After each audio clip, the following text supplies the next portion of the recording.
Ehrman once said there are more variations in our biblical manuscripts than there are words in the New Testament.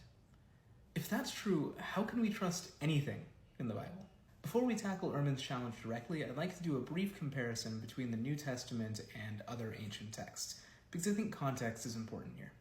This graphic shows the number of manuscripts, or ancient copies, of various ancient texts.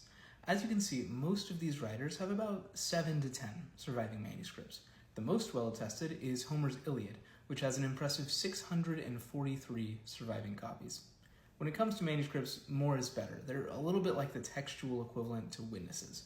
Since we have 643 witnesses, each describing Homer's Iliad, we can work through their similarities and differences and be very confident as to what the original Iliad really said.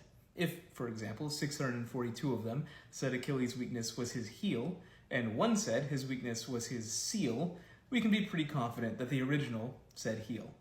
Now, remember how I said the Iliad had 643 manuscripts?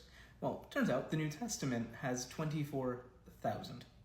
That's 24,000 separate witnesses, each telling us what the original books of the New Testament likely said. And this is really helpful to us, because what we can do is if we have one or just a few copies of manuscripts that say one thing, and then we have the vast majority of the 24,000 saying something else, we can deduce that most likely the original is what's said in the majority of those manuscripts.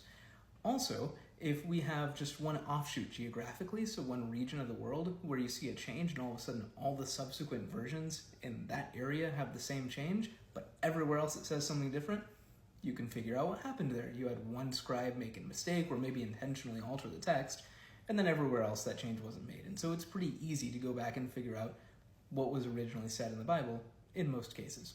But were those manuscripts actually chronologically close to the original writing of the text? Because if these manuscripts were written 1,000 to 2,000 years after the originals, then can we really trust what they say? Well, this graph also shows on the left the number of years that passed from the original writing of the text to the first surviving manuscript. As you can see, most ancient writers have over 1,000 years before the earliest surviving copy, but the New Testament has a mere 40 to 70 years. Comparatively speaking, the ink of the New Testament was practically still wet when our first surviving manuscripts were written. It's no exaggeration to say that the New Testament is the most well-preserved text of all of antiquity.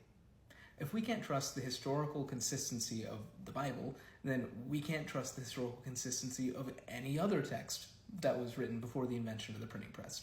We would know nothing about the writings of Julius Caesar, or of Hinduism, or of Aristotle, or any other text from, again, before the invention of the printing press. But I haven't really addressed Ehrman's criticism about all those variations. So, like and follow for part 2, and I'll see you there.